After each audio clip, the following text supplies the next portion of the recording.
अस्सलामुअलैकुम, आप देख रहे हैं टीवी 49 न्यूज़ यूके और मैं हूं मुनीर पीरज़ादा।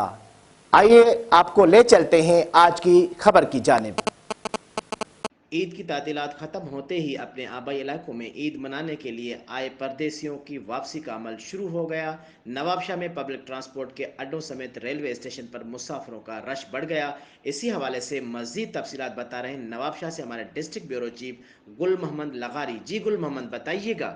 कुल ईद की तातल ख़त्म, ईद भी ख़त्म, मौजें भी ख़त्म। मुसाफिर अपने अपने घरों पे जाने वे रवाना है, लेकिन ट्रेन पे जो है रश बढ़ गई है और जो बसों पे जो ज़्यादा किराया लेने या बसों पे जो है सीटें नहीं मिल रही हैं, तो मुसाफिरों ने ट्रेन पे जाने का इरादा कर दिया। हमारे साथ इस वक्त मुसाफिर खड़ा है जो अपने आबाई गाँव जाना चाहता है। आइए उनसे बात करते हैं। अस्सलाम वालेकुम। वालेकुम सलाम। कहाँ जा रहे हैं आप? लाहौर जा रहा हूँ। अच्छा, लाहौर जा रहे हो। जी। तो ये ईद की छुट्टियां करके आप जब वापस जा रहे हो तो अभी ट्रेन में क्या आपको रश वगैरह है, क्या जगह मिल रही है क्या? हाँ, रश तो बहुत है ट्रेन के अंदर और बड़े मसले मसाइल हैं, लाइट का प्रॉब्लम है और ये पंखे वगैरह इस टाइप की बहुत पानी की सहूलियत नहीं है।